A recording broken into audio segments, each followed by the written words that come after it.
All right, well, good morning. Thank you for joining us today. This is Carol Magruder, and I'm the co-chair of the African American Tobacco Control Leadership Council. Today, our webinar is the intended consequences of the predatory marketing of menthol cigarettes, a community under siege, our Smoking with the Enemy 2.0.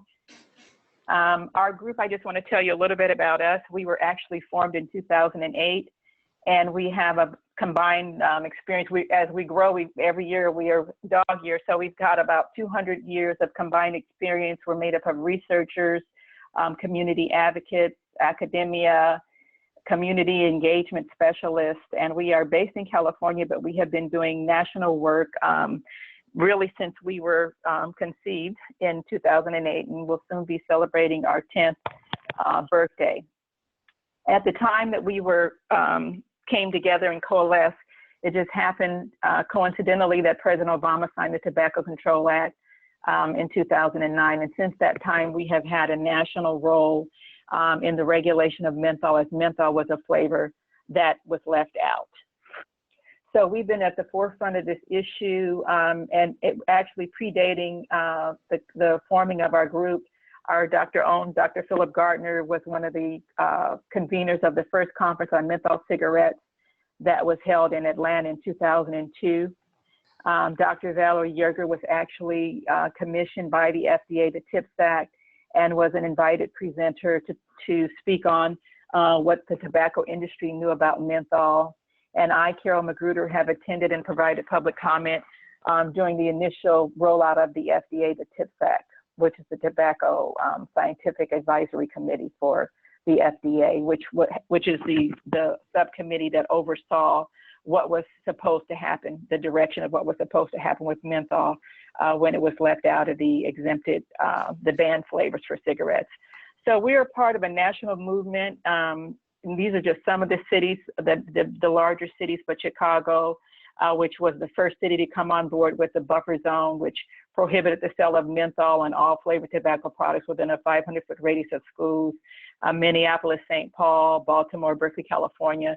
And so we're experiencing, I have at the end of my presentation a slide on tsunamis, but we're experiencing you know, the benefits of the hard labor that we've been putting in these last 10 years of keeping menthol at the forefront of what's going on with our communities.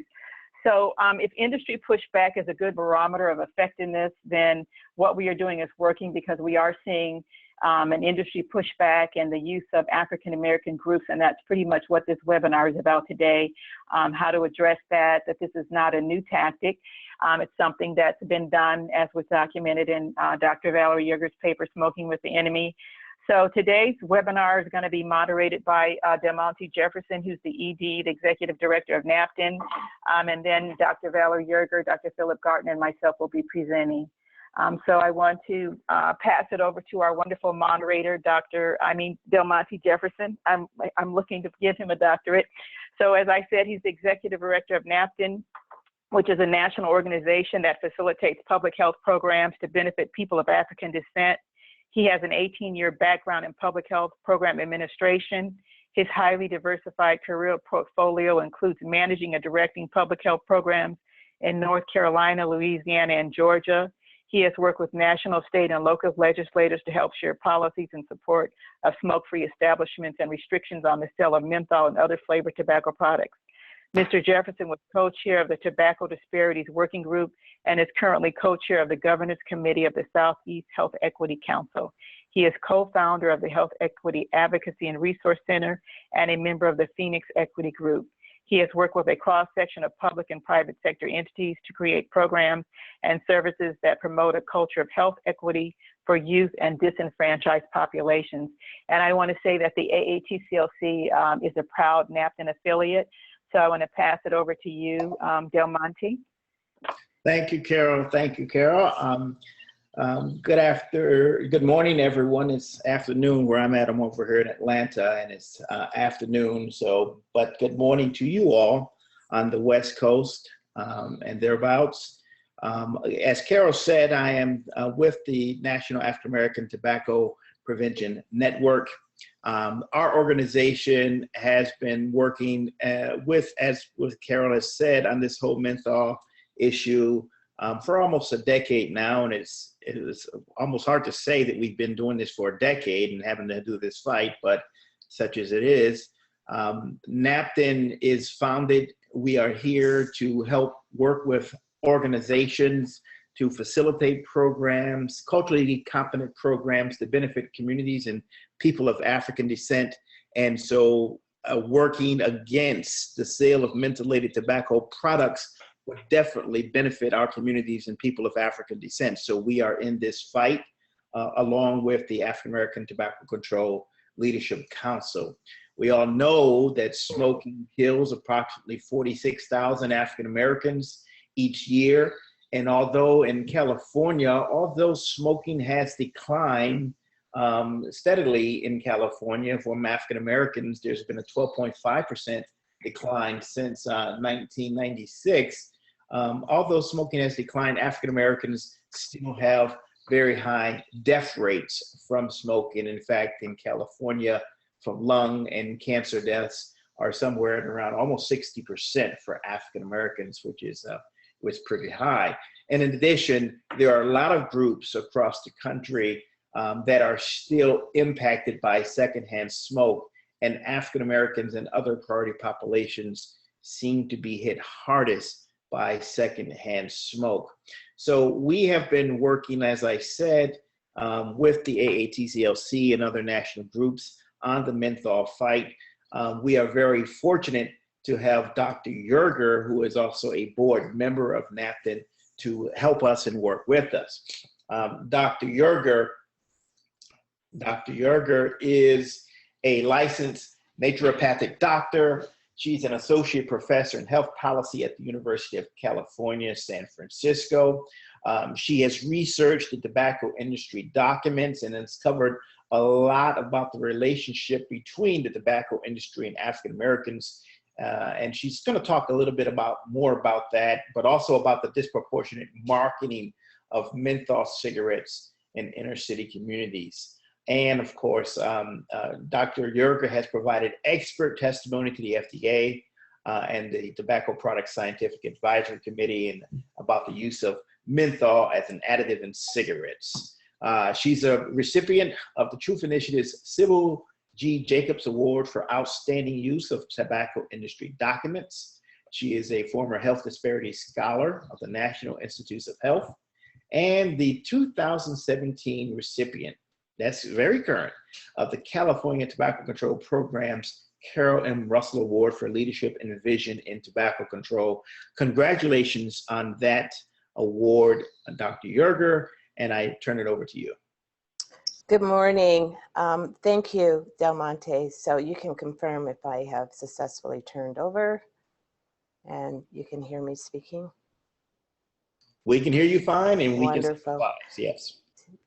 Thank you all for joining us. This, as you know, is a very exciting time for us. And I wanted to acknowledge the fact that, yes, we'll be talking about menthol and African Americans, our work looking at the tobacco industry's behavior shows us that what they do within the African American community is very similar to what they do in other marginalized communities. So we hope that we inspire those of you who may not necessarily identify with our community, but see that the work that we're doing has direct implications for any work that you might be thinking about doing within your own communities. I wanted to start off with this wonderful article that was in the Washington Post a couple of weeks ago, written by William Wan, that talks about how the rich have stopped smoking, but the poor haven't. And in California, when we travel around the rest of the country, people say, oh, you're from California, and there's this perception that we're doing some excellent work here around tobacco control, and that is absolutely correct. However, within California, there are priority populations that are still suffering disproportionately from these products, and this is something that we should acknowledge in other states, in fact, globally, that those communities that are dealing with a lot of social and economic challenges are the ones who are going to be likely to continue smoking. So we know that there's a demand for tobacco, and there are a lot of different social determinants of health that we are very familiar with, many of us, that really lead to an environment that encourages people to pick up a cigarette or pick up some sort of substance to deal with the stress that they're dealing with on a daily basis. So we know that there's a demand. And as the Washington Post article clearly shows us, is that there's really like two worlds going on. You've got the smoking world, and then you have the world of those who aren't smoking, who aren't waking up every day, whose kids aren't going to school every day, seeing the presence of tobacco in their communities as they head to and from school. So we recognize that, you know, most Americans don't smoke. And as Del Monte said earlier, that we've been seeing a decline of smoking, and we've been seeing a decline of smoking even among marginalized groups. But what's not happening is how quickly smoking is declining for these groups. So it's one that is not equitable in terms of the decline.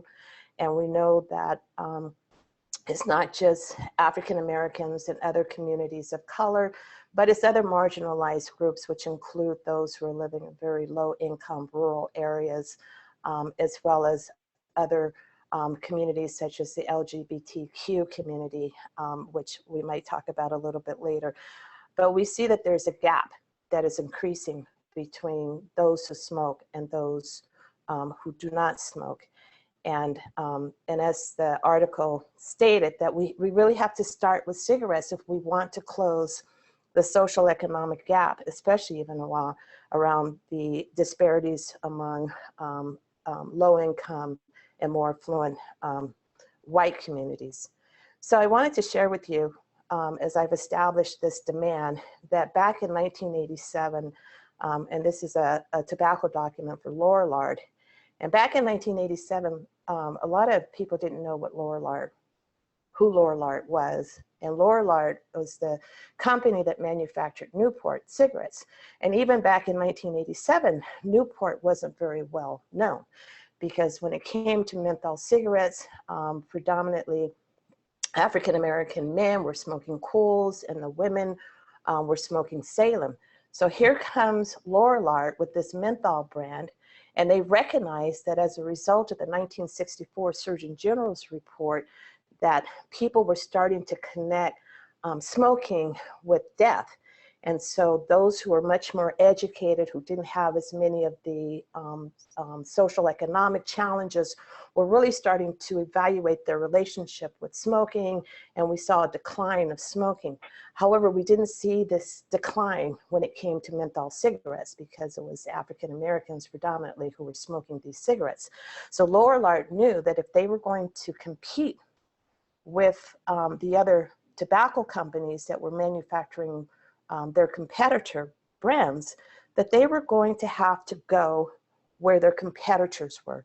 And as this document clearly states, that Lorillard recognized that their competition was centering their marketing efforts in low-income Black communities. And so during the 80s and the 90s, we saw a lot of very targeted marketing within African American communities across the country, and they were using a lot of various tactics to get deep inside urban communities so that they could pass out their free products, so that they could promote their products, so that they could get in there and mix and mingle with the residents. And so here was the supply for the demand. So in a paper that I wrote with my colleagues, Dr. Malone and Dr. Shavaznik, I'm assuming she's a doctorate now. I think she was working on her doctorate. She was a master's student who worked with us at the time, but this was a few years ago, where we went into the tobacco industry documents, and we were able to show that there were these racialized menthol wars taking place, where we were able to use the tobacco documents and use their own confidential records to show how they systematically infuse themselves within African American, especially the low income neighborhoods. And it was all centered around menthol.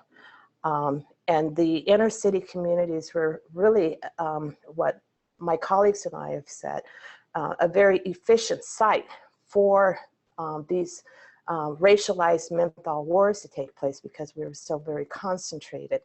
And we were able to show a link between the tobacco-related health disparities that we're seeing today with these earlier activities of the tobacco companies.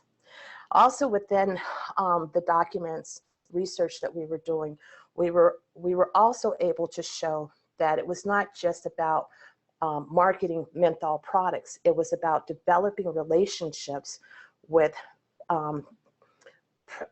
African American organizations, and we were able to say that there was a pervasive presence of the industry within the community, not only in terms of marketing and getting out and promoting their products, but in terms of forming these relationships with African American influential leaders. And there was a reason for this, because the industry was becoming quite aware that they were losing credibility with the public, and they relied very heavily on their allies in their front groups who weren't necessarily known to have a tie directly with the tobacco industry. And as this 1984 Philip Morris document shows, I've taken a piece of this, and I think Dr. Gardner is going to show another piece from this same document. But it says that the whole question of getting third-party assistance is to give us clout, to give us power, to give us credibility, to give us leverage, to give us access where we don't ordinarily have access ourselves.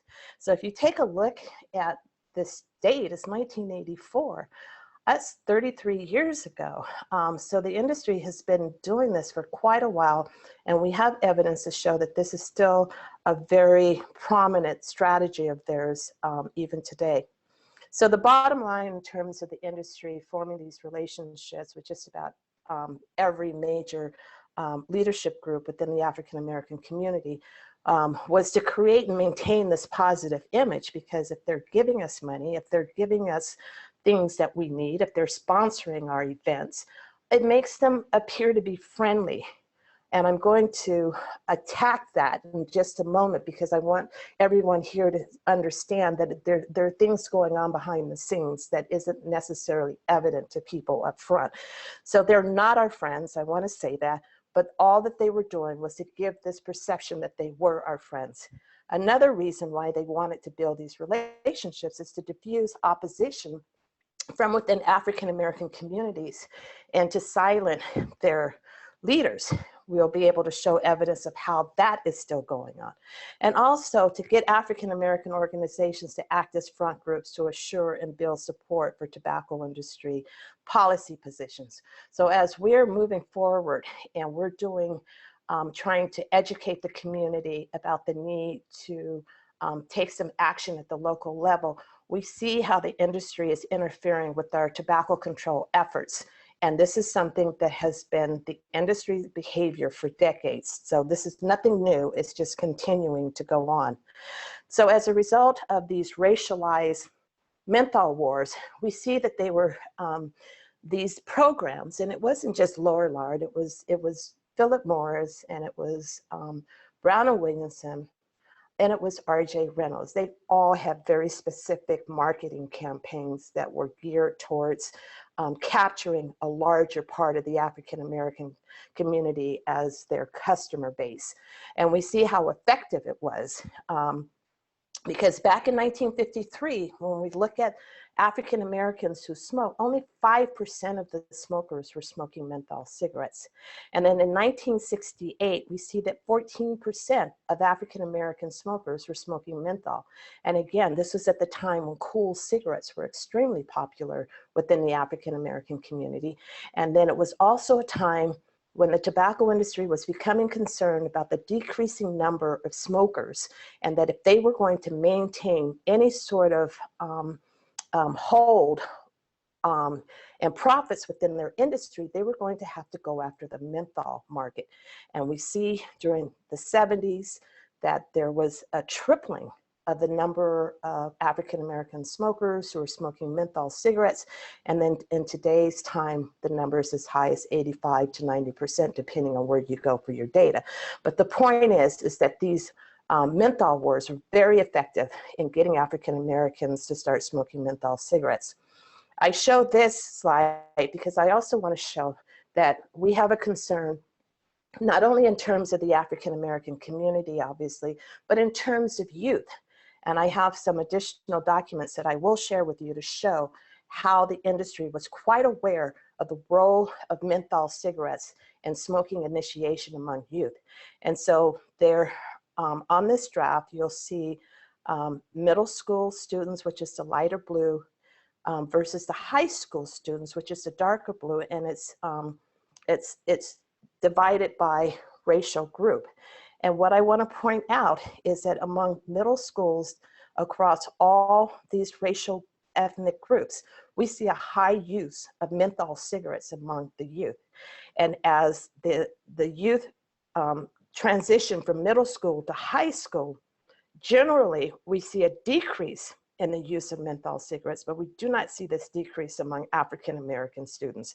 This is the only group that continues to maintain their levels and in fact increase their level of menthol use as they get older. So we know that there's a problem with menthol.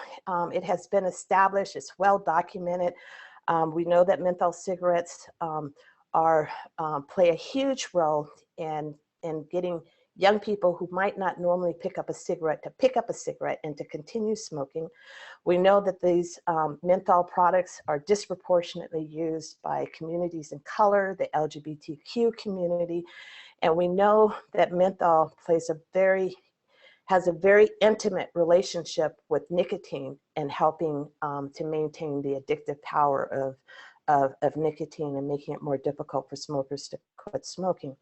So nicotine, we know, is a huge problem. It's the substance that makes us keep smoking, and it's the reason why we see so many tobacco-related death and disease. And the reason why I'm showing this is because I wanted to share something with you guys that many of you may not know about, and again, going into the tobacco industry documents to help us understand why it is we see such a high death rate from tobacco products within the African American community. Now, a big part of what I do, what my colleagues, Carol and Phil, do along with me, is we take our information and we go out into the community to educate them.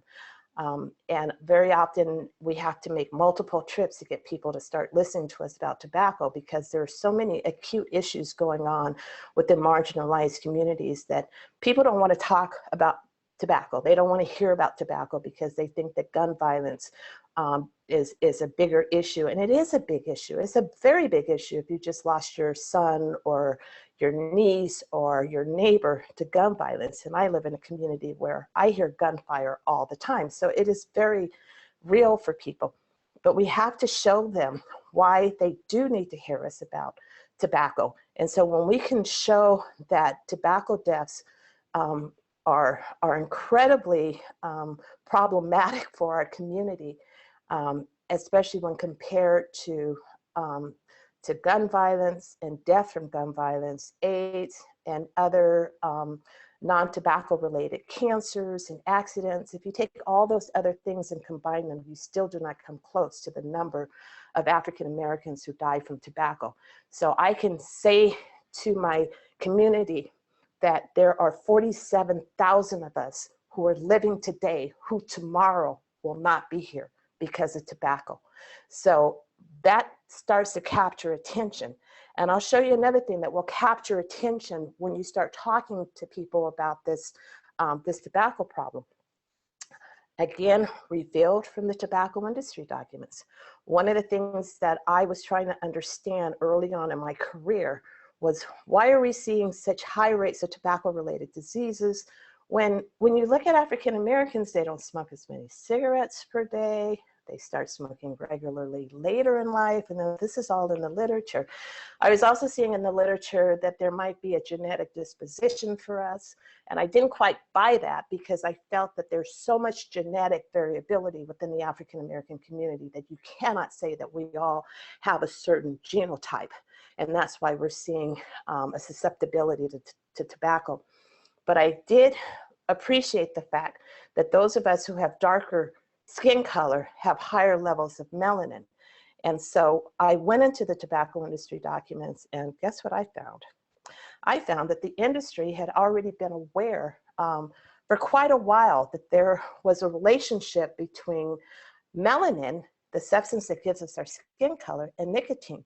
And here's a 1972 Philip Morris document, and I saw, actually, and I'm not going to show everything here, but I saw documents going back into the 50s where there was research being done on looking at the distribution of nicotine in animal tissues. And one of the findings, which wasn't intentional because nobody was really making this connection between melanin and nicotine, but what these studies show that tissues that contained melanin accumulated nicotine.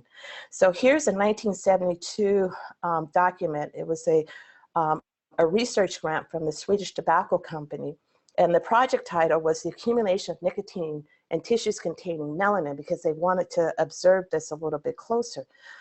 Here's another article that was written by a couple of researchers who were supported by Philip Morris, again, showing that there was this relationship between nicotine and melanin. And again, here's a private memo that was written about this relationship. So these are documents that nobody was really talking about, because you have to go into the documents with the right question, with the right search terms. And here's an industry that has been for decades going into our community saying that they're our friends, but yet holding back information that they had that would have been extremely relevant for our community. So we know that the accumulation and long-term retention of nicotine and melanin-containing structures might accelerate the development of drug-induced or senile changes in these tissues. This is an industry finding. So my colleague Ruth Malone and I decided that we were going to look at this a little bit closer. We did a lit review, and we were able to come up with our hypothesis that the higher amounts of melanin in African Americans may contribute to higher nicotine dependence and lower tobacco quit rates, which then lead, of course, to poor health outcomes. So one of my colleagues, Gary King from Penn State, said, let's take a look at this a little bit closer. So he actually conducted a study in Harrisburg, Pennsylvania back in 2008, where they were able to get a sample of 147 adult African-American smokers. There were questionnaires that were distributed to these participants that were related to smoking and skin color and their stress level. And then carbon monoxide and saliva coating samples were also gathered. And we also had an instrument, a skin reflectance instrument that measured levels of melanin. It's a very non-invasive way to identify what one's melanin levels are. And we took samples from 2 different places, from under the arm, the part of their body that doesn't get much sun, so that we could get what we call the constitutive melanin level. That's the melanin level that is determined by genetics. That's what you're born with.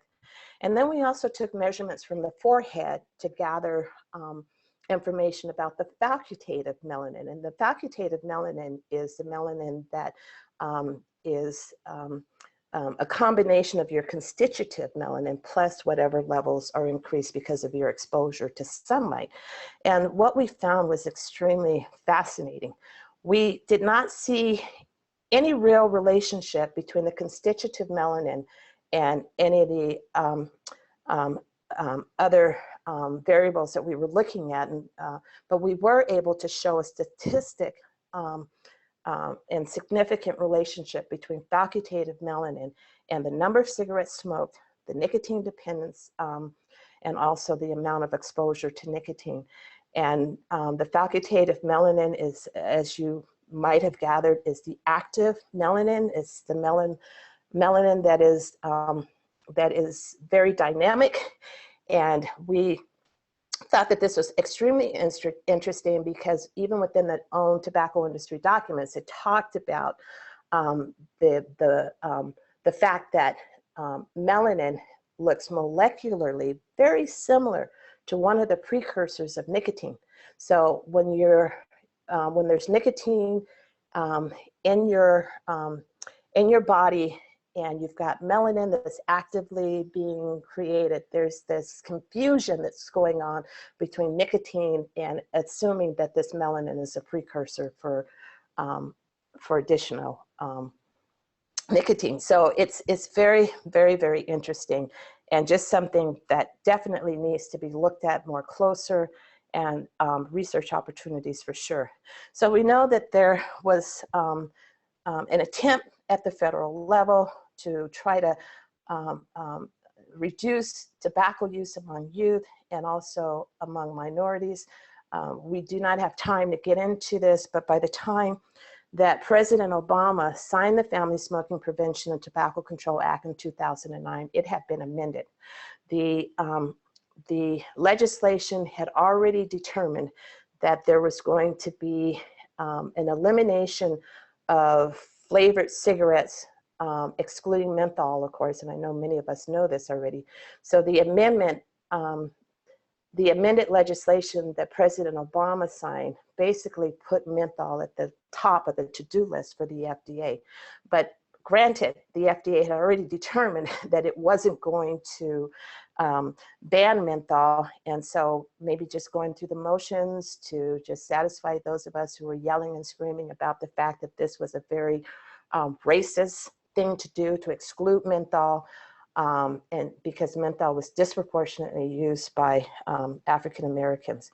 So we know these so-called flavored cigarettes were banned. Menthol got a protected status. So as a result of all this interest by the FDA, perceived interest by the FDA, some colleagues and I went into the industry documents per request of the FDA to take a look at what the tobacco industry knew about the use of menthol in cigarettes. And one of the things that we were able to show was that what the industry said publicly was very different from what they said confidentially and what their in-house studies revealed. What they said very publicly was that menthol is only a flavor additive.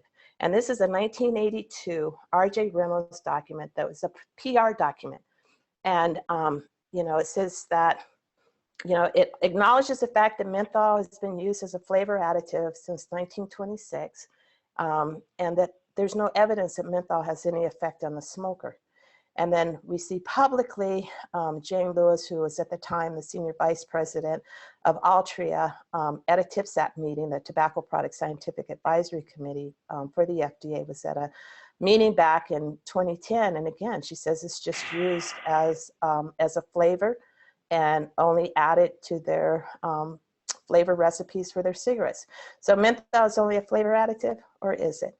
So I'm not going to spend a lot of time. I just want to show that there's evidence to show that the tobacco industry has been quite aware that menthol has these other sensory effects. They knew that menthol cools and masks the harshness of tobacco. These documents go back to the 80s. They knew that menthol soothes because nicotine is a major irritant. And so menthol helps to eliminate or at least reduce some of this irritation so that it's much more pleasing, especially for young, inexperienced smokers. The industry has known since the 70s that menthol reduces pain because it acts as a local analgesic. And then this is also very interesting. Menthol stimulates this trigeminal nerve, which is one of our cranial nerves that innervates our entire head. And it's very interesting to the industry that menthol stimulates this nerve because so does nicotine. And there's something that is very important about eliciting this nerve to get a liking response for a tobacco product. And menthol was found to be a partial replacement for nicotine. So we've uncovered other documents that show more clearly this intimate relationship with nicotine and menthol, that as nicotine levels go down, but menthol levels increase, that cigarettes can still be very satisfying to a smoker. So basically, menthol cigarettes are easier to smoke than regular cigarettes, contributing, of course, to smoking initiation among our youth. We know that menthol keeps smokers exposed to the addictive power of nicotine, making it very difficult for them to quit smoking. And that menthol is much more important to the industry than just an ingredient in tobacco. So one of the intended consequences of the Tobacco Control Act of 2009 is that it left menthol cigarettes in the marketplace. Another intended consequence was the growth of other flavored tobacco products. And also, we've seen this mad rush of e-cigarettes on the marketplace, including the 7,700 or so flavored juices that are available. And I'm not going to get into it right now, but just take a look and just pay closer attention to the marketing of electronic cigarettes, so that when we hear our colleagues talk about how how electronic cigarettes might be a form of harm reduction and can help smokers reduce smoking, the advertising doesn't support that. The advertising is much more seductive. So we know that there's been a large increase of the use of these flavored tobacco products. 53% of LGBT adult smokers compared to 27% of straight adult smokers. Between the ages of 18 and 24, smokers, 54% are smoking these flavored tobacco products, compared to a much lower amount of older people who are smoking. And then just a large use of electronic cigarettes among the age group of 18 and 24. So it's June 29, 2017. The FDA has yet to act on menthol. We're not expecting anything to happen at the federal level. And this is our new Secretary of Health and Human Services who oversees the FDA. He's been shown to have ties with the tobacco industry. So I want to spend the last few minutes talking about community support, and Carol and Phil are going to get into this much more. But I wanted to show that there is now literature supporting menthol and flavored policies. I just got a sample. We know that African American smokers are much more supportive of removing menthol than non-African American smokers, and that it's very important to recognize that unless we restrict access to these flavored tobacco products, that the tobacco epidemic, especially among racial and ethnic minorities, will continue. And that had the 2009 flavored cigarette ban included menthol cigarettes, that it would have had the Tobacco Control Act would have had a larger effect on reducing adolescent tobacco use.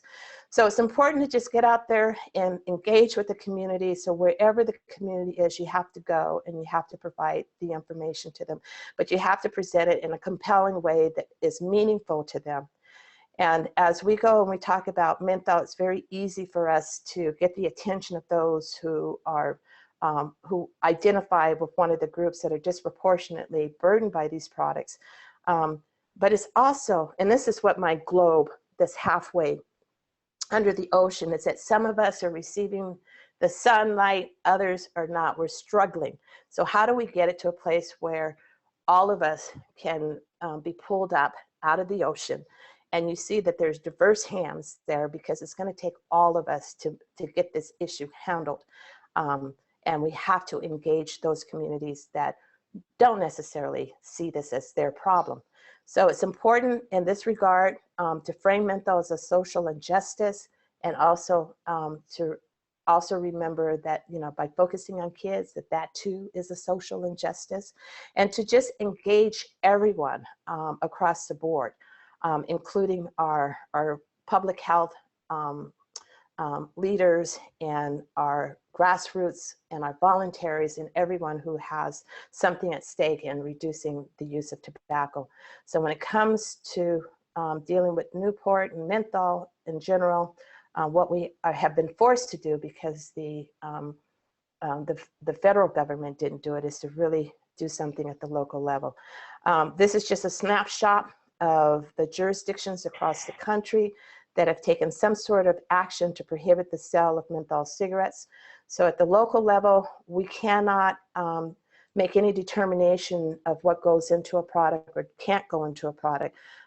We can't touch the manufacturing. That's something that the FDA is the only authority able to do that. But what we can do is we can restrict access to these products within our own communities.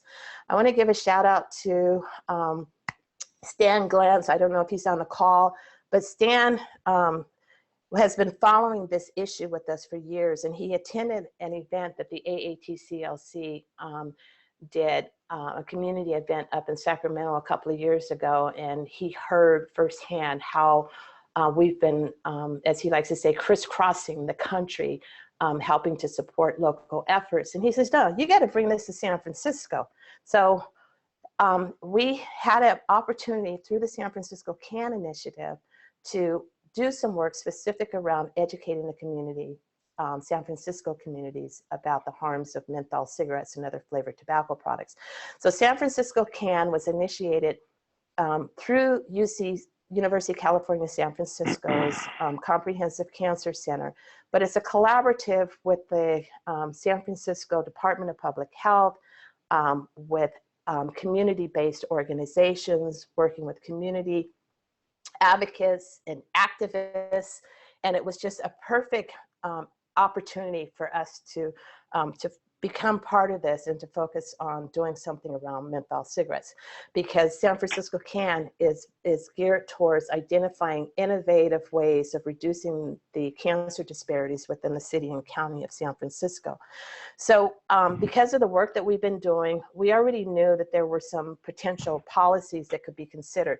So we decided that we would educate the community not only about the harms of menthol cigarettes and other flavored tobacco products, but also about potential policies that they might consider to reduce access to these products. And so Chicago was the first jurisdiction to act locally around restricting the sales of these products. They started off with a buffer zone. That might work for some communities, depending on how effective that is and what the political will is in the community. Other communities identified policies that would restrict these sales to adult-only tobacco stores as an option for their local community. And then one that had never really been talked about was this entire citywide ban. So for us, it was educating and allowing the community to identify which one of these were interesting to them, and to find a champion within the legislature to take something on. So we went out into the community, we educated, we wanted to increase the number of messengers about this issue. We talked to all diverse communities within San Francisco. We talked to young people. We got everyone really excited.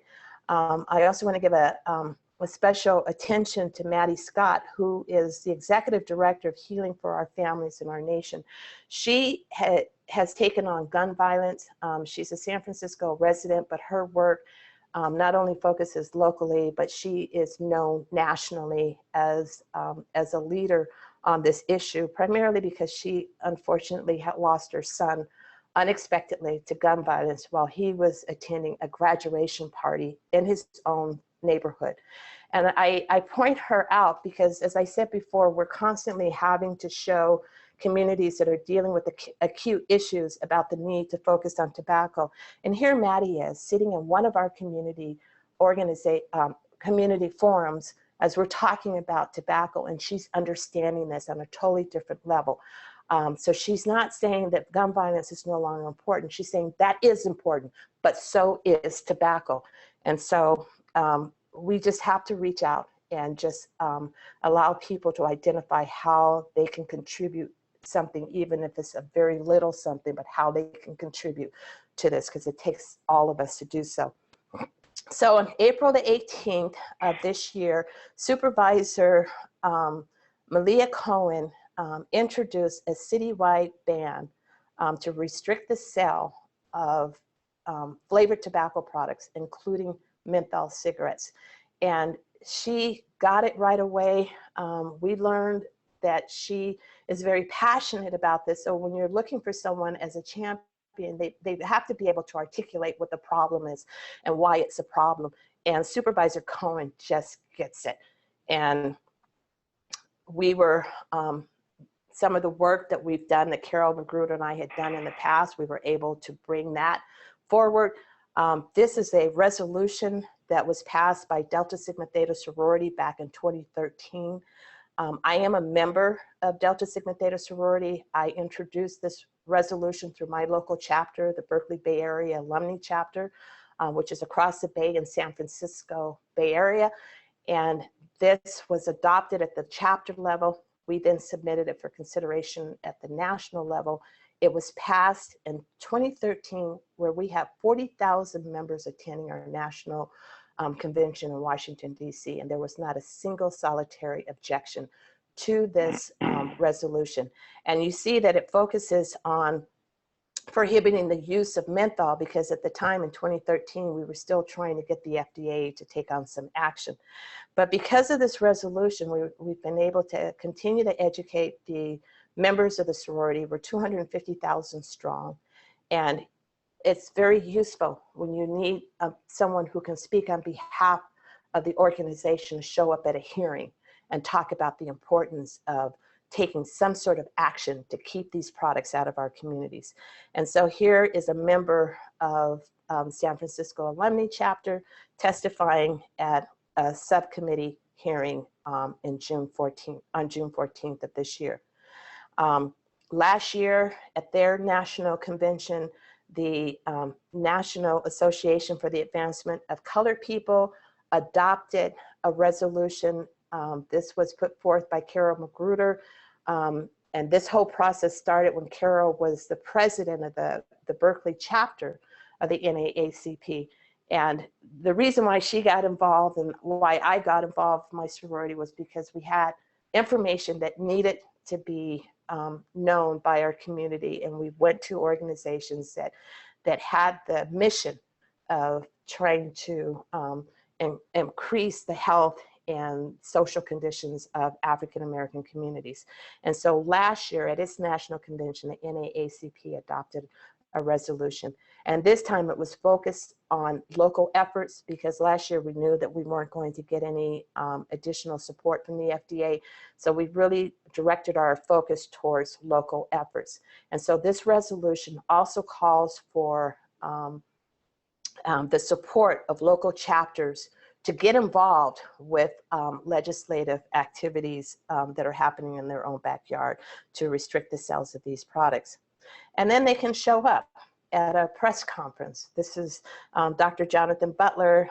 He's not only at the University of California, San Francisco, but he's an active member in the San Francisco chapter of the NAACP, and he was there on behalf of the NAACP, supporting our efforts to restrict the sales of these products. And we just had just a large number of other organizations that were coming forward to provide their support. Again, recognizing the fact that these products don't only affect African Americans, but they affect others as well. The homeless population as it uses menthol cigarettes disproportionately than other populations within San Francisco, as do the Pacific Islanders. And so we were able to do that. So on June 27th, which was 2 days ago, the San Francisco Board of Supervisors unanimously passed the strongest law in the country limiting sales of flavored tobacco products, including menthol cigarettes. And it becomes effective on April 1st, 2018. So I am going to pass the baton as my colleagues continue talking about the industry pushback. Thank you so much, Dr. Yerger. That was a lot of very valuable information. And we're going to keep it rolling here as Dr. Gartner prepares his slides and gathers the screen. Dr. Gartner, he received his doctorate in behavioral sciences from University of California, Berkeley, where he focused on youth violence. Dr. Gartner has maintained his community activism, addressing racial disparities in health, and writing, organizing, evaluating, and public speaking. For the last 15 years, he's lectured around the country on African American health disparities, and is generally on menthol smoking in African American communities. Dr. Gardner is the University of California Smoke and Tobacco Free Fellowship Awards Program Officer for the Tobacco Related Disease Research Program at the University of California Office of the President.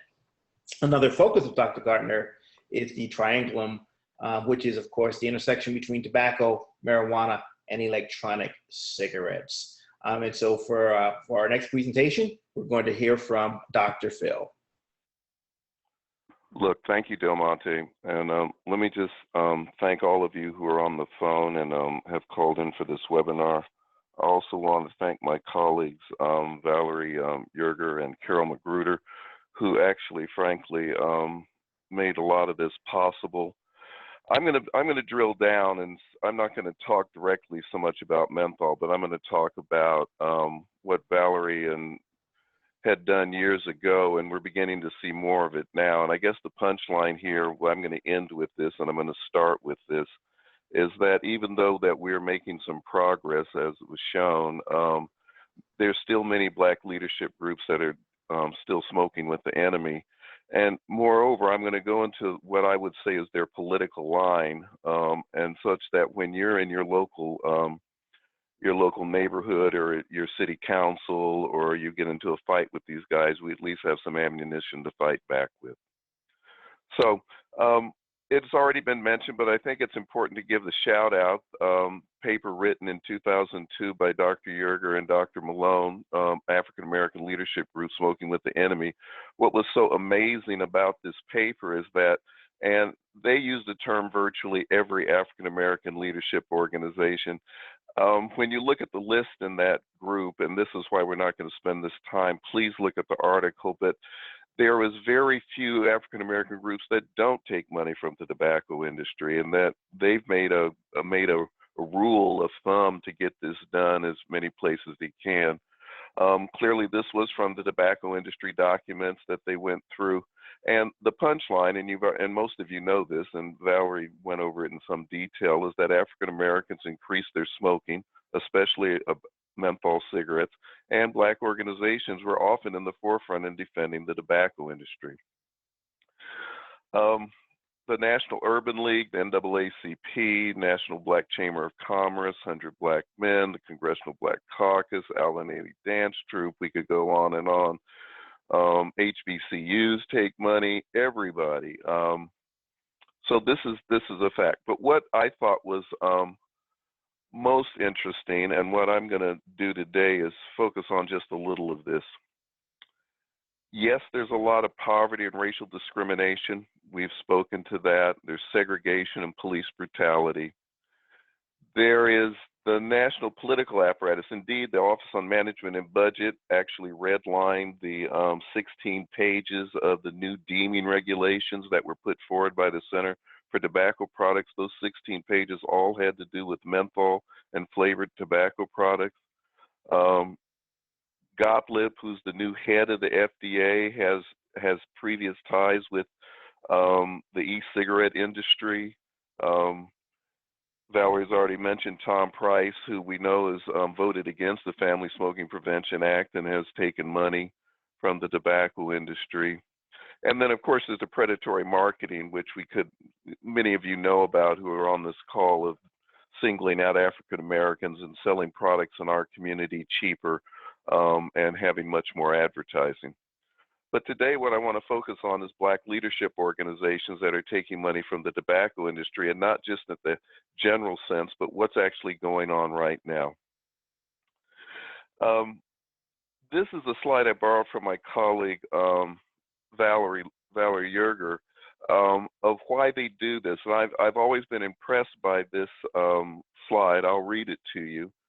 It's like a savings account. The analogy is an important thing. One has to keep making deposits into the saving account. Goodwill deposits, deposits for getting to know people, deposits of listening to their problems, deposits of generally bringing them along about what our problems are and how our problems impinge upon their livelihood, their well-being, their economic futures, and so forth. And you make those deposits in savings accounts so that when you have to make a withdrawal, the bank balance is there.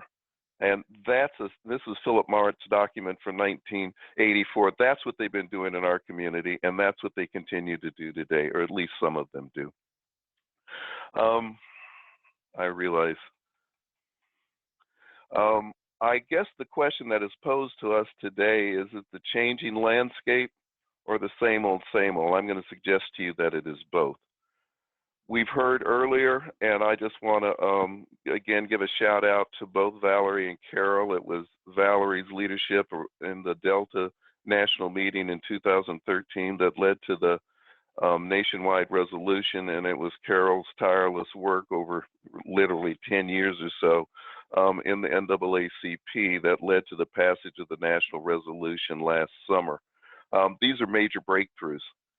This is a break in the stranglehold. These are not minor things, and as Valerie pointed out, these people have come and testified for us. Having said that, that's the good side. That's the good. Now we're going to go into the bad and the ugly. There are folks still smoking with the enemy, and what I'm going to highlight here is a nationwide tour that has been taking place by Reynolds American Incorporated, or is sponsored by Reynolds American Incorporated. It's actually the National Action Network of Al Sharpton. He has gathered with him Kendrick Meeks, past Florida Congressman, John Dixon of the NOBLE, the National Organization of Black Law Enforcement Executives. I'm sorry I didn't put that in there. And Neil Franklin, Law Enforcement Against Prohibition, LEAP. There's another gentleman, Art Way, who's with the Drug Policy Alliance I'll speak about also. They have held forums in Oakland, Los Angeles, Minnesota, and we assume they will continue to do this since they are funded directly by Reynolds American. This is a flyer from the one held in Oakland in fall of last year. What's significant about this, and I want people to look at the bottom of this slide, is that it says it's sponsored by the National Action Network. That's who Sharpton is the head of, and RAI. And most people, you could see that they didn't think this completely through. Most people don't know who RAI is, but of course us in the tobacco world knows this is Reynolds American Incorporated, the parent company of R.J. Reynolds, the tobacco firm.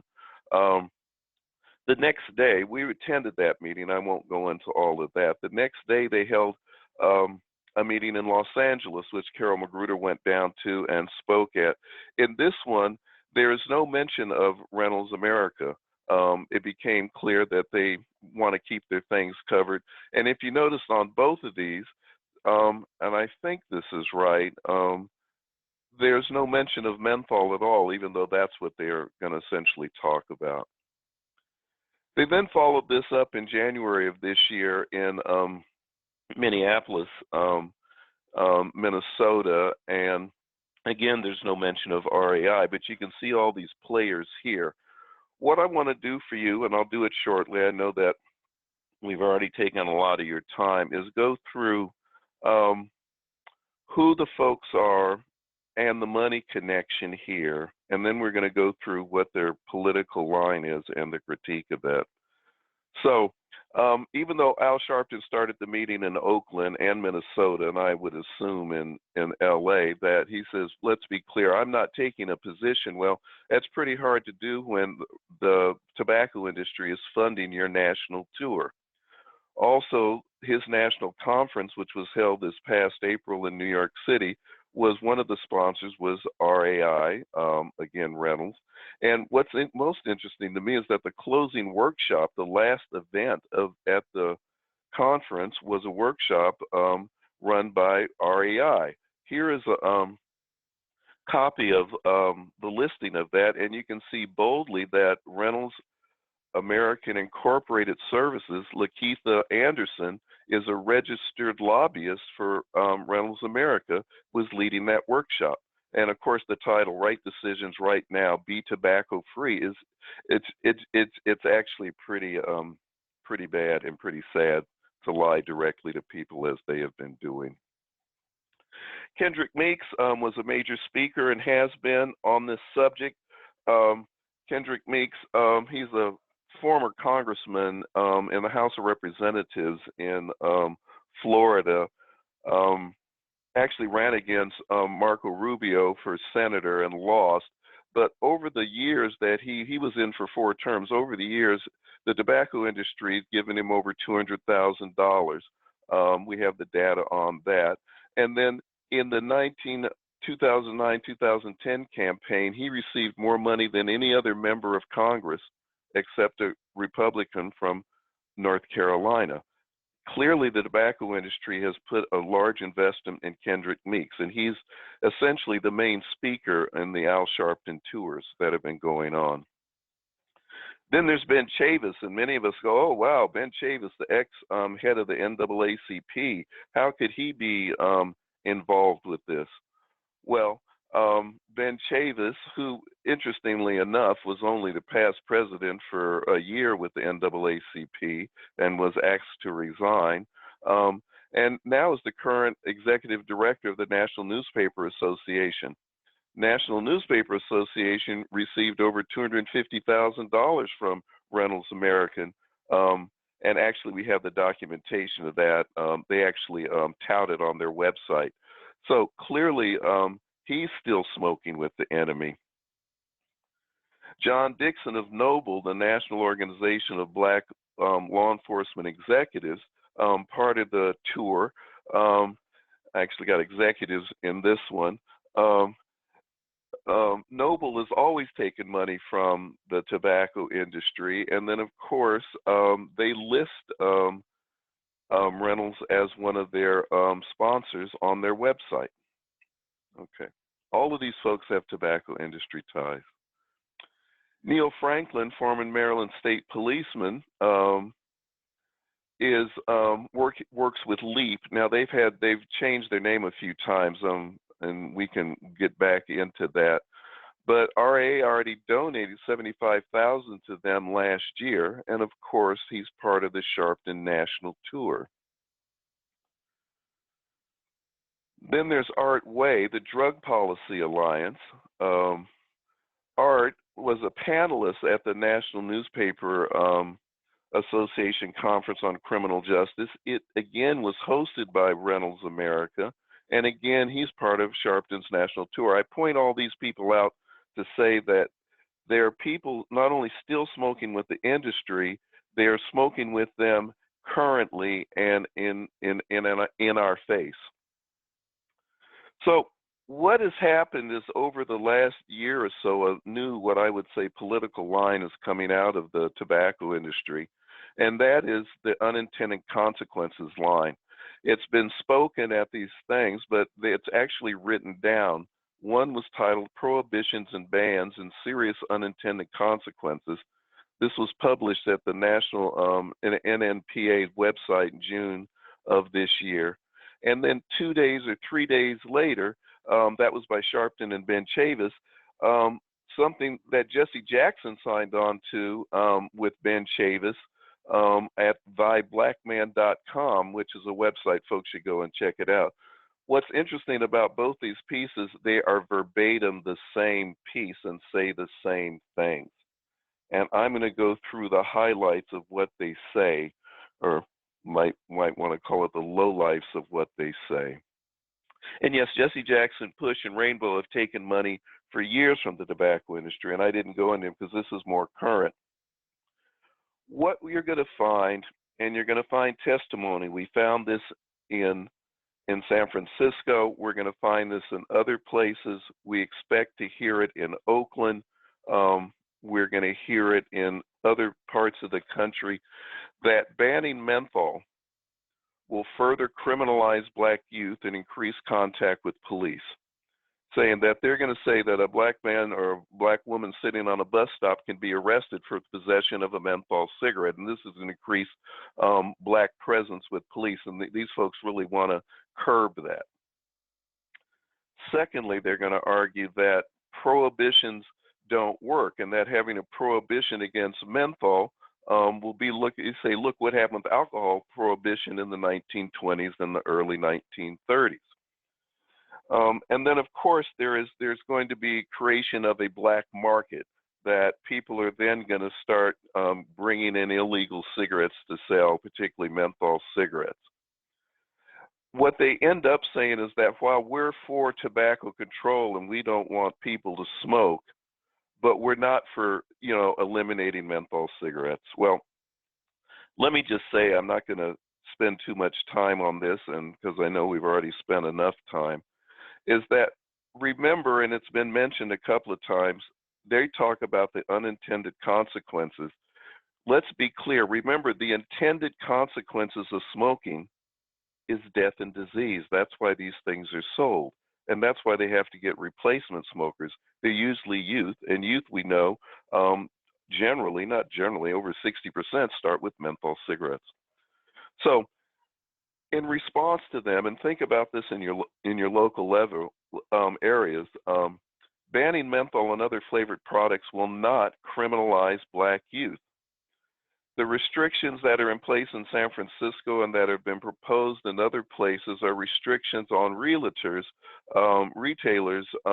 ability to sell and distribute these products. No one will be stopped for possession. Talk to your police we had the police chief in San Francisco out at the press conference. They're clear that they're not going around stopping people for this. That leads directly into the second thing. This is not going to lead to prohibition. Cigarettes and tobacco are still a legal product in the United States. Okay, if someone possesses a cigarette, no one's going to get stopped for it. It's not going to lead to any prohibition. We're trying to restrict the sale of flavored products. What they did in Canada on this point, and I should have made a slide on this, is that the FDA, like they took these other 13 flavors out, the reason they took it out is that the FDA and localities shouldn't be in the business of enhancing the flavor of things that kill you. The FDA and local places shouldn't be in the business of enhancing flavors that kill you, or enhancing flavors of cigarettes that kill you. When we talk about prohibition, we're talking about either buffer zones like there is in Berkeley, that in 600 feet, or in Chicago at 500 feet where you can't buy mentholated cigarettes. Adult-only stores, that's what's being proposed in Oakland, that you could only buy these products in those stores. And then, of course, there'd be citywide bans. And as Valerie's pointed out, and then shout out to all the folks in San Francisco who did this. This is outstanding. It's as good as what Canada has done. We should just mention that in September, we will be doing a press conference with folks from Canada and the Public Health Law Center, and we will send out notices about that when we can. And then this discussion of creating a black market. Nowhere are there flavor restrictions in place have we seen a rise in the black market. What we do know is that black marketing of cigarettes, of flavored cigarettes, is just non-existent. We have a number of places in the country, whether it's Minneapolis, St. Paul, New York City, where flavors are outlawed, but not menthol. And where New York is already a large black market, in these other places where these flavors are outlawed, we see no black market. And what's good, and I want to encourage people who are working at the local level, when the tobacco industry and their representatives get up to say this, ask them for some data. Problem is they have no data. There isn't any data. So as a colleague of mine said, this isn't a question of criminalizing black youth. This is a question of saving black lives. And I think that's what the menthol prohibition would be about. Let's keep in mind, as I move to turn this over to my colleague, Carol Magruder, that menthol at its bottom is a social justice issue. That the disproportionate marketing and targeting of candy-flavored poisons to African Americans and other specially oppressed sectors of our society is outright discriminatory and genocidal. The poorest, the least informed, folks with the fewest resources, indeed the definition of preying on the most vulnerable sections of our society. That's what's going on here.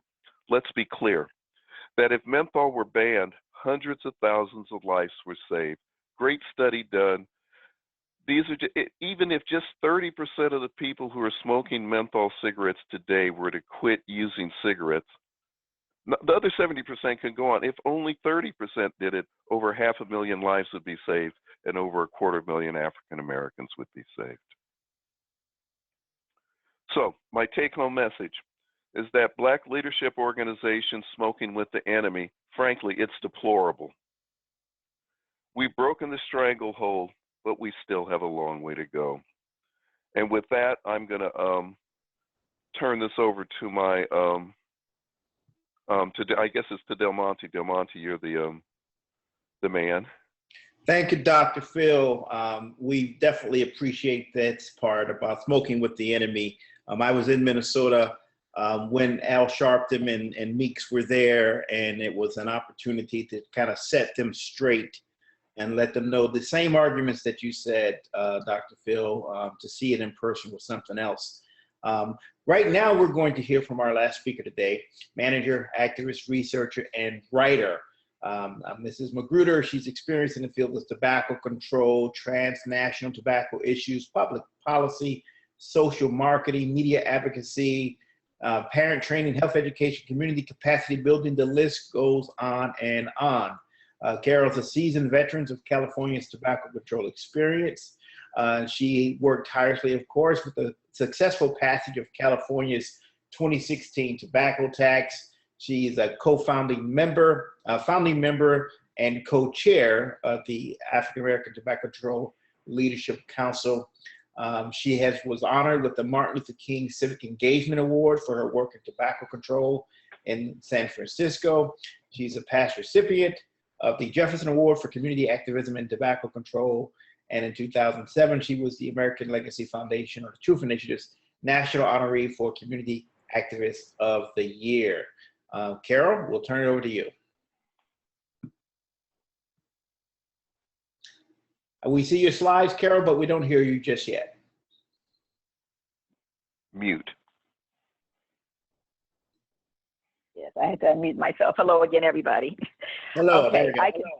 Okay, I can see that we're probably going to go a little bit over our time, so I want to tell folks to hang in there with us if they can, and if they need to get off, this webinar will be archived, so you'll be able to see any parts that you missed. So I have the last lap here. So, in our presentations, we talk about that tobacco. It's not a public health problem. It's a problem of political will, and as the fights that we've seen all over the country, it's about politics and it's about money. When we see tobacco industry sanctions, they're usually measured and they preserve the status quo because the tobacco industry is thriving and more profitable than ever. And that Black, poor, and marginalized folks are the public policy bargaining chips. And so this, as this changes, we've seen the industry engage in ways that we know, but in ways that are also new as well, in applying the pressure to keep a hold of the African American community. So I show these pictures of some of our young men who've been killed and murdered, and we have to update the pictures on a regular basis. So Phil and Valerie already talked about the pushback from Noble and from our Sharpton, and them tapping into the realities of what we're seeing as social media documents the murders of folks. So we have Trayvon Martin on the left, Oscar Grant, who was Bay Area, and our latest boy, Jordan with his father, Odell. So these were loved kids, and some of the people who are murdered aren't loved, but they don't deserve to be similarly executed in some of the ways that we've been seeing in social media. So in spite of the fact that these homicides and police-involved officer shootings go on, our number one killer remains, the intended consequences of the marketing that we've seen is tobacco deaths. And so hands down, tobacco is a priority in our community, and tobacco control is not something that Black folks that we're doing because we don't have anything else to do. I put this picture in. This was something that I just got. So 4 Black teens detained for selling water at the National Mall in Washington, D.C.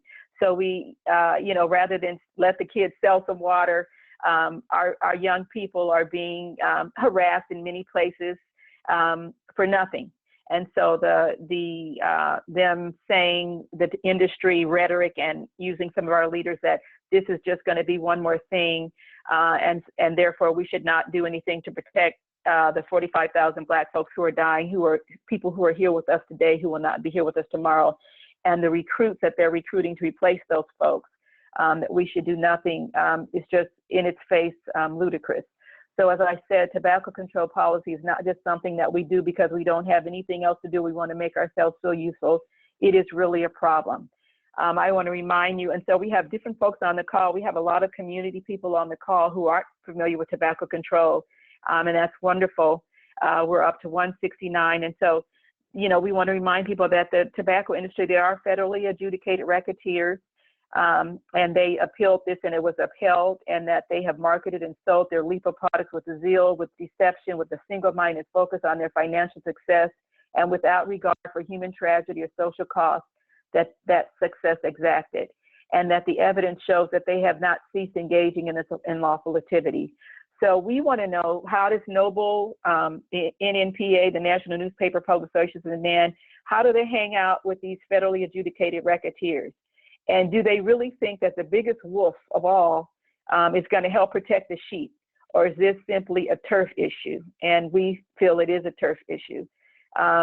This is a slide of the tobacco industry executives who went before Congress and testified that they didn't believe that nicotine was addictive.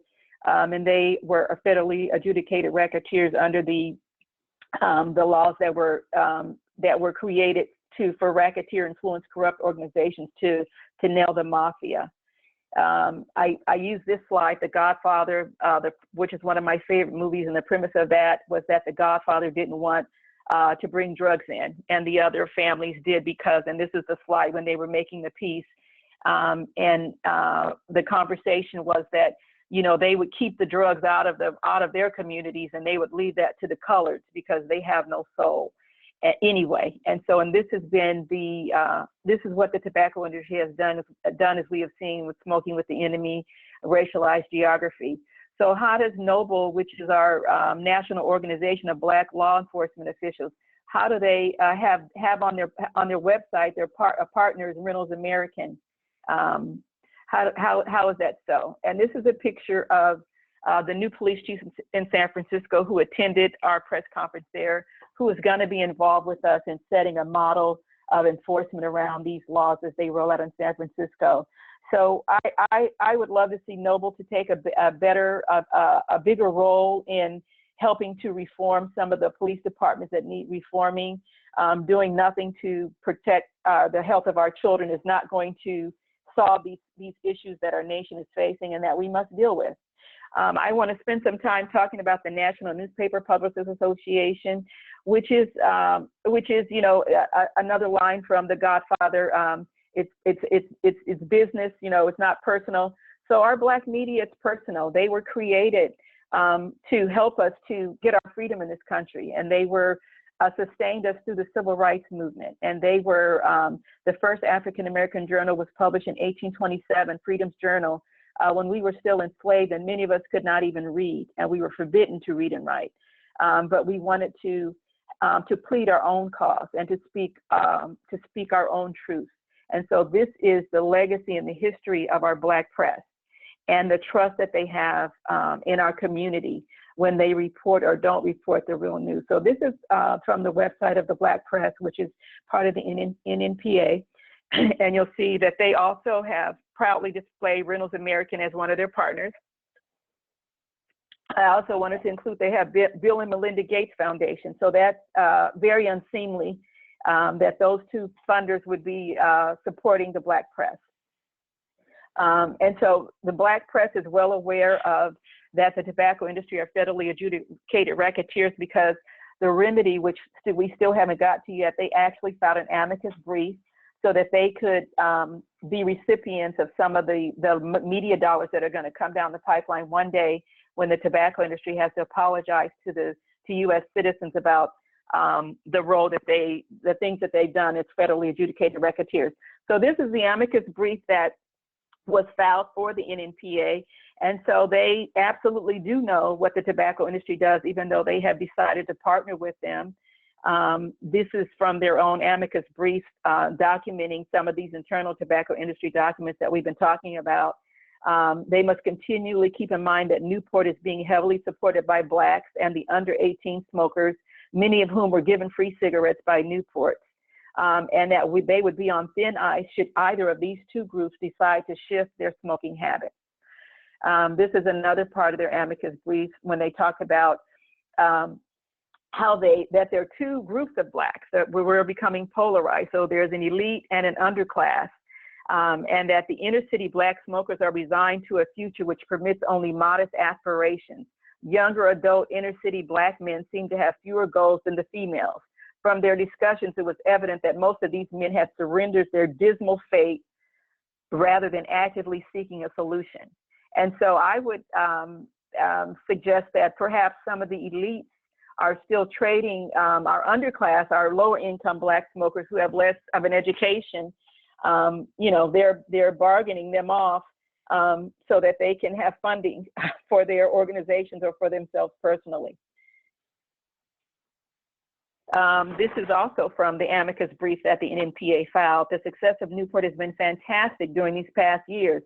Our profile taken locally shows this brand being purchased by Black people, all ages, young adults, usually college age, but the base of our business is a high school student. Newport in the 70s is turning into Marlboros of the 60s and 70s. It is the in brand. So, we want to just ask and have a conversation with our newspaper publishers about what they're doing for our community. This page I wanted to call people's attention to. This is the Stanford University. They actually have a research into the impact of tobacco advertising, and they have all of the ads that appeared in Jet and Ebony magazine, which were also heavily funded by the tobacco industry, distributed all over the world to Black people, and really helped to Newport to secure their place as the #1 cigarette for African Americans. So, if things continue to go as they are, 500,000 African American children will start smoking by 2020. So we know that chemistry and access equals addiction. And so these menthol bans are about cutting off the access. Addiction is not about a personal weakness or one racial group's affinity for a substance. It's about an industry having access to that community. And we want our leadership groups to stop their relationships with these entities, with the tobacco industry, and stop giving them access to our children and to our communities. So these are some of the pictures of children who are smokers who are not going to appear in public service announcements, who, they're not at the forefront of folks' mind. And so what we want our leadership groups to do is we want them to discontinue their relationships with the industry. We want them to advocate for adequate funding for tobacco prevention and cessation programs for African Americans. We want them to maintain focus on how Blacks are disproportionately affected by tobacco use and targeted by the industry. We want them to inform and affect the direction in a positive way of tobacco control policies, practices, and priorities. We would like them to partner with us. We have initiated conversations. We have Ben Chavis and the publisher for the Black Informer in DC attended our press conference in DC that we had last September, sat through the whole thing and got all of this information. And yet we saw very little coverage of it in our Black papers. And we want them to support legislation that is meaningful for our children and communities. Our children and our communities are in pain in this country. Who's going to protect them and give them the protection that they deserve from the police, from each other, from the world, but from the deadliest silent predator, which still remains the tobacco industry. And these are just some more pictures, and I concentrate on our boys and men because they're the ones that are really being targeted by many entities in this country. And this is from Baltimore during the Freddie Gray riots and uprising that they had, and that's a boy with a cigarette in his mouth smoking, throwing a rock at the police. So we absolutely can have a different outcome, and we want to engage our leaders to believe that and to work on the real root issues that we have, and to not push off the isolated incidents. Eric Gardner's one in New York who was killed there for selling Lucy cigarettes. but we went and had a case in Baton Rouge where the man was selling DVDs. So these are the things that are real issues that they're, you know, grasping on to thwart real good public policy that can help our communities. And we want to, you know, we want to stop them, and we want the communities and public health agencies that are going forward not to be afraid, and to know that there's a big change in our community, as already been stated. We have national organizations on board. When we share this information with our community folks on the ground, they get it, they understand it, and they want change. And so change is coming, change is here. As Phil said, we are part of an international movement. We're going to be participating in this webinar that's going to be on September 20th. Canada has banned menthol, the European Union, Brazil, Ethiopia. And so we have little hope that our country, on the federal level, the FDA is going to do anything, but we want to encourage and really get local municipalities and states to get on the bandwagon and to begin to implement these laws. So public health policy had been working with the drops in the water and the rippling out, but we truly are having a tsunami of good things across this country. And we are here along with NAPTN to support efforts. So I want to thank you. Our website is savingblacklives.org. And all of you who have registered for this webinar, you will get information about the upcoming one in September. And that is our phone number. We are available for trainings, for media, and to help to foster this movement in any way that we can. Thank you for your attention. I'm going to turn it back over to Del Monte, and we'll take some questions. Thank you, Carol. Thank you, Carol. Those were great presentations.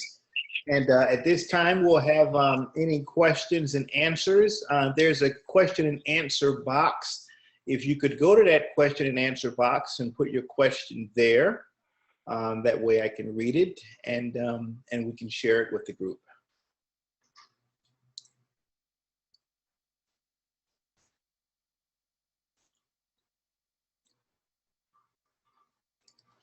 And some of the questions that we had earlier, I know that they were answered as the presentations were going on. I know that Dr. Yerger was answering a couple of questions. One had been around just the whole marketing towards African Americans with menthol and nicotine. And other than those marketing issues, what seemed to be like the root cause of our addiction or our predisposition to such substance. And so I know that Dr. Yerger did answer that question. She had a slide about it. Another question is asked about the slides and the presentations. Are the slides going to be emailed out? Who can answer that? I noticed you said it is recorded, Carol. Are the slides going to be emailed out? We won't email them out, but we will have a link for the presentation on our website. And so people can go and download them if they want. And so that we will probably get that up next week. And that's savingblacklives.org. Okay, savingblacklives.org. There will be a link to the presentation there. A question is being asked, if Al Sharpton, is the tour coming to New York City? And if I'm not mistaken, that's where they host their National Action Network meetings. That's Del Monte, that's where they're based. I was just in New York City.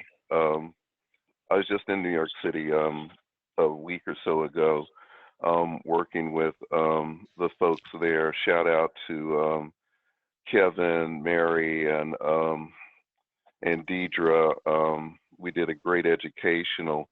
We actually talked about this because it will be no minor matter when this comes up.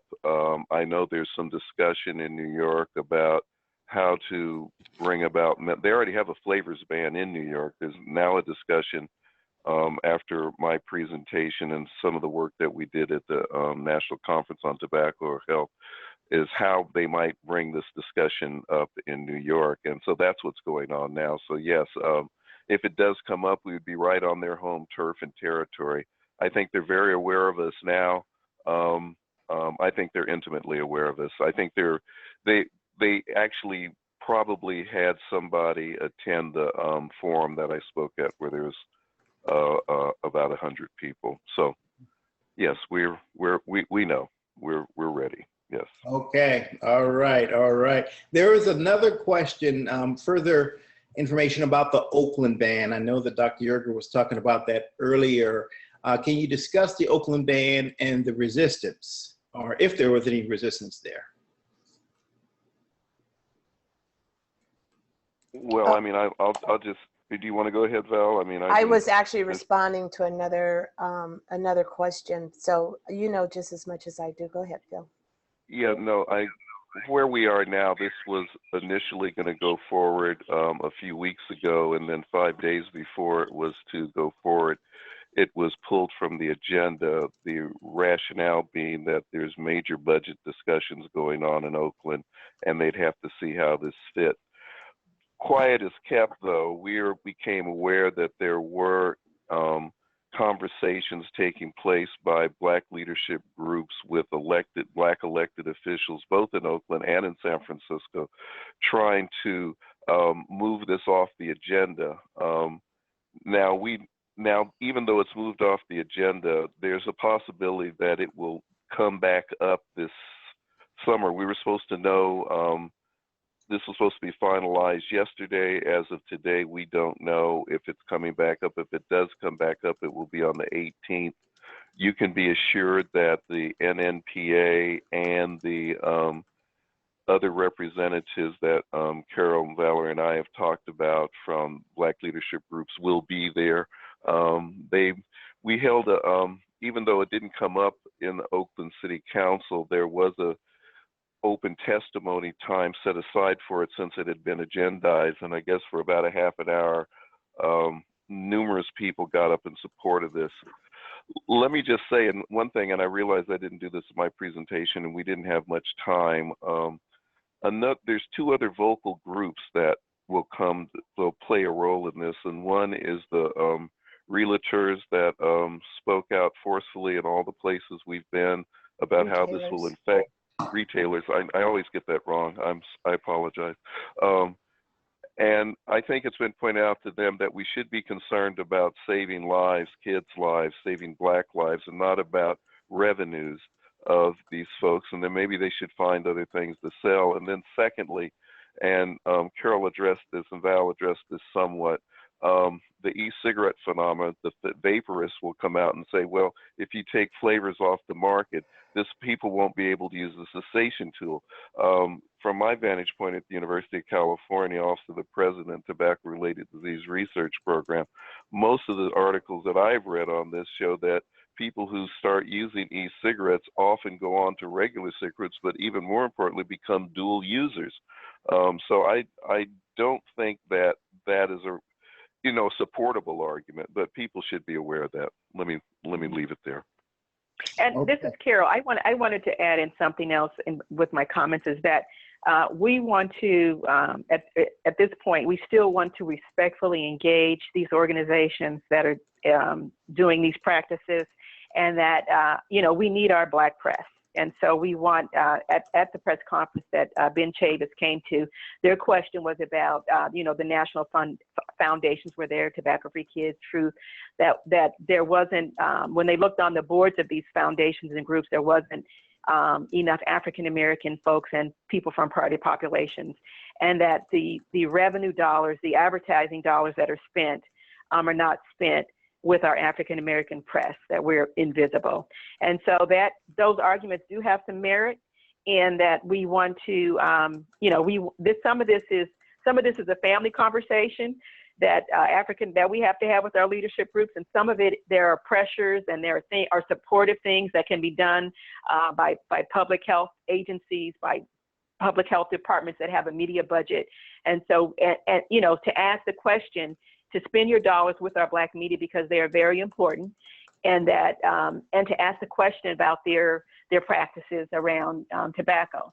And then Chris Rock, who I love, he jokes that other folks can just make money, but we're tied to a higher calling with our African American groups, and that's true. But we want to support them. And so the NNACP, which is the oldest civil rights organization in this country, it's a valuable organization. They change their ways and they're engaged. It's wonderful. We need them. Our community needs them, and so we want to look at it in that way at this time. Thank you, Carol. There was another question that kind of ties into that, and that question was, has there been any contact with Reverend Al or Ben Chavis to find out what is motivating them besides money?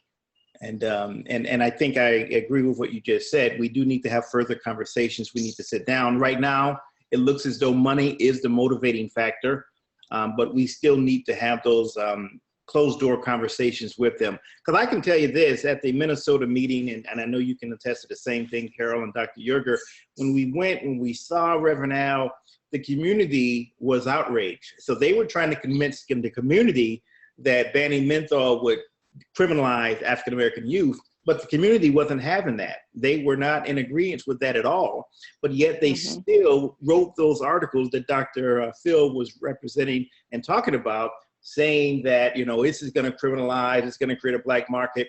This is not what the communities that they went to, this is not what they believe, this is not what they said. So, right, and I'd like to add, so when this is Carol Magruder, when I went down to Los Angeles, the Reverend Al did hear my presentation, and he sent someone out they allowed me to speak for 2 minutes. They were very rude to us in Oakland and they didn't want us to have a comment. So they called me to let me know that I would be given the mic and opportunity to speak.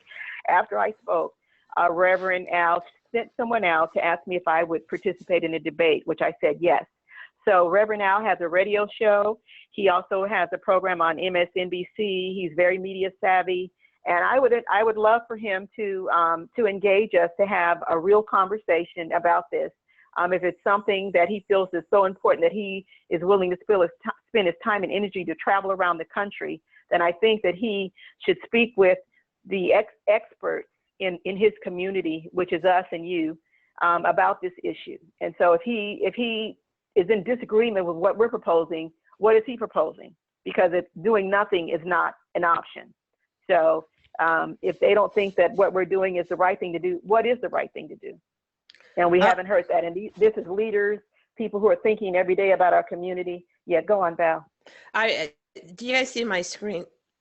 Yeah, I just put up a picture. So for those who are still on the call, I'm willing to have a conversation if they are transparent and not being sneaky.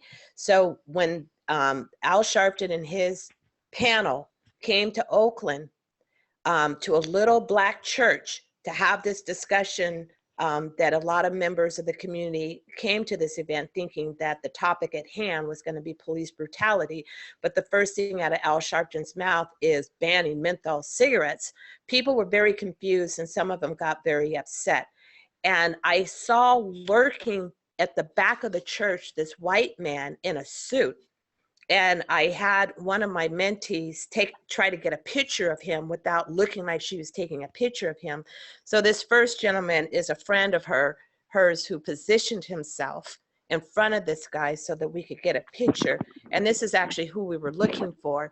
And I got this picture. It took me 4 hours to find him on the internet because I guess I'm not all that savvy, but I did find his Twitter account. And turns out this guy here, his name is Bryce O'Brien. He's an executive, or was an executive VP for Reynolds American, and had come all the way out to Oakland to a little community event. So if we're going to sit down and have a discussion with our Black leaders, I personally do not want to be in the presence of anybody representing the tobacco industry. And I'm not speaking on behalf of my colleagues. I'm speaking on behalf of me. I've had the lobbyist, Lakeitha, what's her last name? Phil, I can't think of her last name off the top of my head. But Anderson, she is one of my sorority sisters. And she used that relationship to try to get next to me. And I just would not engage her when I found out very quickly, because I was suspect because of how she approached me, that she had some other motive. And turns out she did disclose that she was with RAI, had been with RAI for 9 years, had never taken a look at one of Reynolds' tobacco documents, and didn't know what the industry was doing in her own community. And when I tried to educate her very quickly, I could see it wasn't going to go anywhere. So I am not going to sit down and have a discussion with anyone who is going to continue to do what they're going to do Because here's the deal. It's not about menthol right now. It is about Newport cigarettes. Reynolds bought Newport from Lorillard back in 2015 for $27 billion. They sold it this year to British American Tobacco for $49 billion. So something is going on.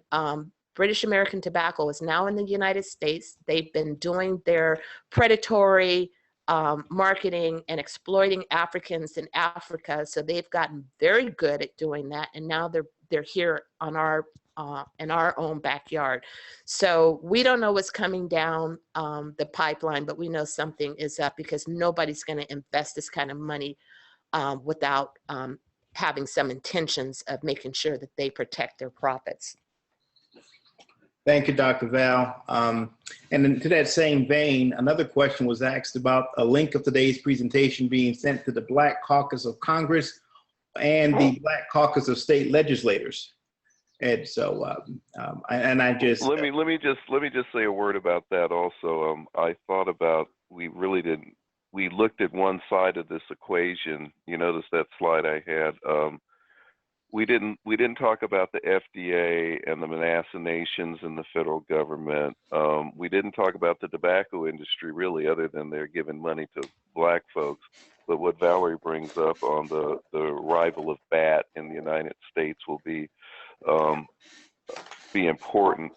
Unfortunately, the Congressional Black Caucus Foundation has historically taken large amounts of money from the tobacco industry.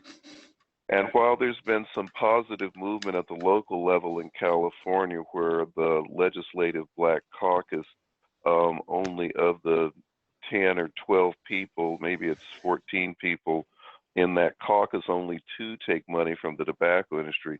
Their foundation, the California Legislative Black Caucus Foundation, takes money.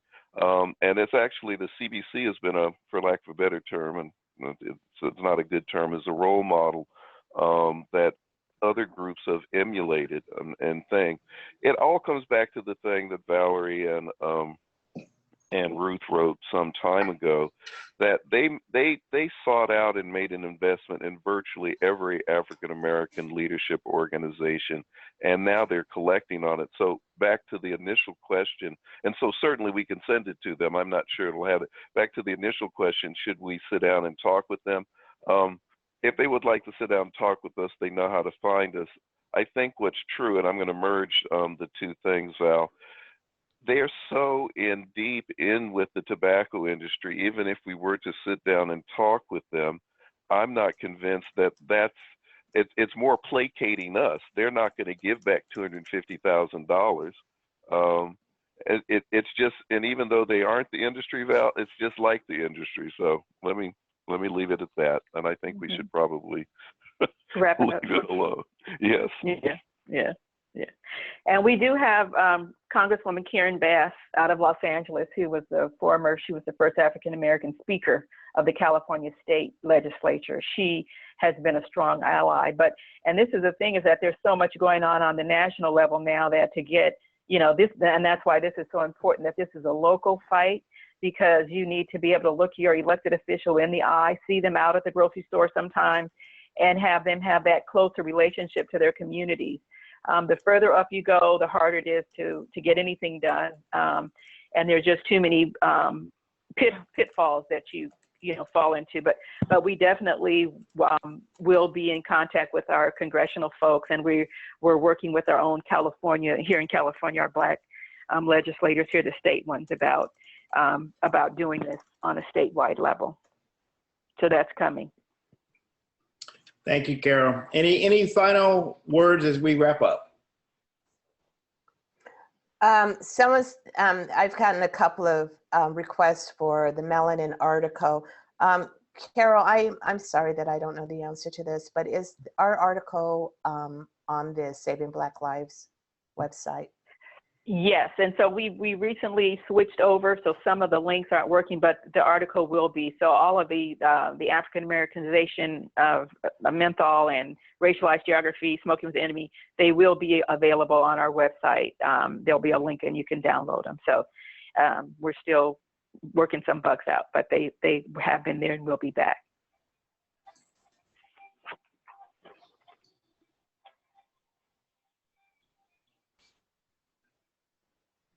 Okay.